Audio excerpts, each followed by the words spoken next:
Hello everybody. I know everyone's been feeling bad since that last game, but I have to make this video to let you know we are not out of it by any stretch of the imagination. We're still in the driver's seat. If we win the last three, we're good. We can lose two and still win if we win that last game. If the Giants lose one, we can lose two. I mean, we're in good shape. So what I'm trying to say is it has to be a catastrophic failure from 2 weeks ago, before we played our Thanksgiving, after we played our Thanksgiving game, to us not making the playoffs. It has to be a horrible failure.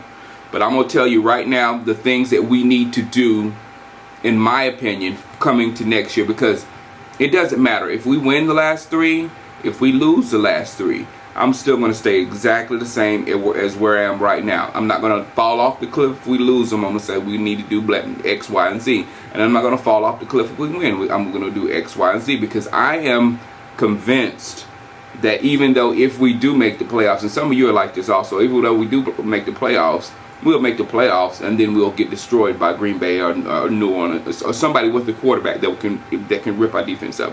You know I'm telling the truth. So the only way this team is structurally built to be, there's two ways this team can be a championship team. One, the players just start saying, hey, we're going to do it no matter what. You know, kind of like Denver's doing when they're playing above their talent level and getting it done. But the team is not structurally made for a championship run. We don't have the defense for a championship run. We can't shut anybody down for a championship run. And I've told you at the beginning of the season, I said the same thing over and over and over. If we're up by points in the fourth quarter, 13, 14, or whatever, the other team's coming back on us because we can't stop them. If we're down, you know, going in that fourth quarter, then we can let Tony Romo go, and then we start scoring that way. So that's the way we set up. Another thing is about the end of the game issues. They're serious issues, and they're coming from a rookie, a young. He's not a rookie. Well, I think you are still considered a rookie until you complete the first year. Somebody was saying I was wrong by saying he's a rookie, but I think he still is a rookie. But he's really young. Let's just say that and get it over with. But he has problems with the game management there at the end. But I just think it's more of the fact of our defense. Us not being on the same page at the end of the game, because sometimes we don't know where to line up and all that kind of stuff. Even the games we won, San Francisco game, we were drawing plays in the sand. Tony Romo just had to tell Jesse Holiday, you go this way, and he hit him for a touchdown. So it's just not organized there at the end, and that needs to be tightened up, and it takes Jason Garrett to learn how to tighten that stuff up and getting it going. So another thing that I was saying, it was about how this team was built, the focus of this team when they hired Jason Garrett. Because my main thing when they hired Jason Garrett, I was like, what are we doing? Are we rebuilding? And Jason and Jerry Jones would say, no, we're not rebuilding. But apparently we are. If you're going to put a young coach there that's going to make a lot of mistakes. And he has made a lot of mistakes so far. So the coach, in a major way, the coach has held the team back. So what happened with Jimmy? Jimmy was a young coach, had a young team, had some problems in the first year, but nobody cared because everybody was young. Nobody expected him to go to the Super Bowl, and Jimmy learned what he needed to learn, and they grew together. This team, you got stars, Tony Romo, DeMarcus Ware, you know, people that's been here a while, Terrence Newman, and all that kind of stuff. You got them, you know, ready to win a Super Bowl before they have to check out, and then you give them a brand new coach that's going to make these mistakes. So you're just like screwing over all the veterans on this team that's trying to get to the promised land. So my thing is right now, one thing before I go to that, Jerry Jones. I am so sick of the guy. I am so sick of the guy. I am so sick of the guy. I know a lot of people say, I bet you wish you worked for the Cowboys. I would never work for Jerry Jones. I don't want to be anywhere around Jerry Jones. He is a spin master, and I watched him on television the other day, and the way he was talking about Garrett and selling us BS again, and you guys eat it up all the time. He sells you BS over and over every year, and we eat it up like he's the gospel. But he was telling us about Jason Garrett when people saying he should have an offensive coordinator. He's saying, oh, Jason Garrett, that's the most silly thing I've ever heard, because Jason Garrett, the one thing about him is his mental capacity.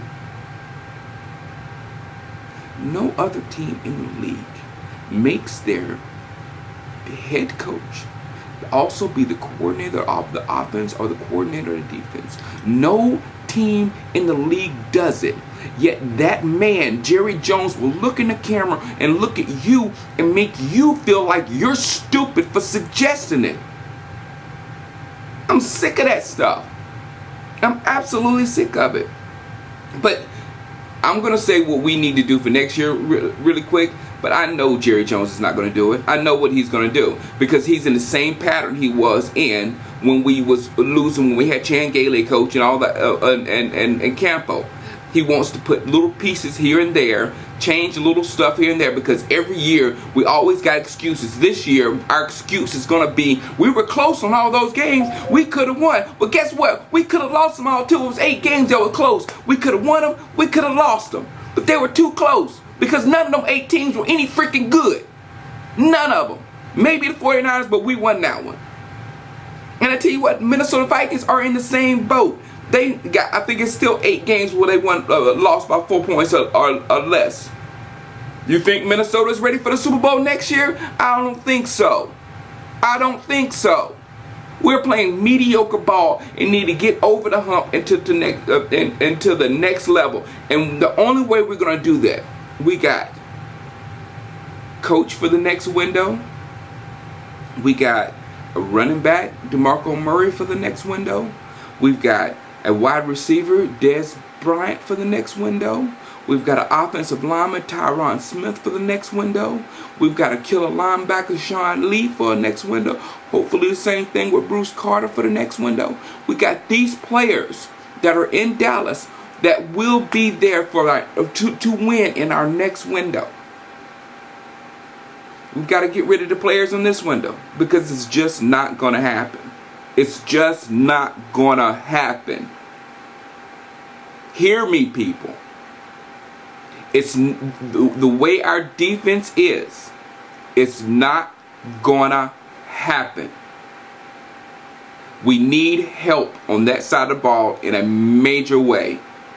I don't understand why the people on the big whatchamacallits don't get it. The media people, they don't even understand what's going on with the Cowboys. They say, I don't know what's wrong with them, blah, blah, blah. The defense is our main problem, because if any team has the ball at the end of the game and need to score, they will score. There's no stops happening here. The only stops is if the team stops themselves. That's what we were wishing for with the Giants. So right now we need to make some painful moves to get some more young talent in here, to get somebody like a JPP that totally took over a game. You know, I think I've seen Ware do that once in my whole life, where he just completely took over a game. You know, Von Miller's got fourth quarter sacks like crazy. Like, he goes nuts in the fourth quarter. You know what I'm saying? So there are young studs out there. How about RG3 as a quarterback? If we can somehow maneuver that and get up in the draft by trading some of our people. RG3 or my guy Andrew Luck back there at quarterback. What I'm saying is not saying that anything is wrong with Tony Romo, even though I don't like him. But there's nothing wrong with Tony Romo. He's playing some good ball right now. There's nothing wrong with DeMarcus Ware. I absolutely love him. But those two pieces are very valuable. And you're talking to a man who lived through the Herschel Walker trade and saw exactly what that did for us. And I was a huge Herschel fan. I was like, Herschel is all we got. We can't get rid of Herschel. You know, got rid of Herschel, and who was the happiest man in the world? This guy. So it needs to happen. This is a 10-minute video. Wow, sorry about this, guys. All right, guys, I'll go and I'll make a video after the game on Saturday. All right, holla at you.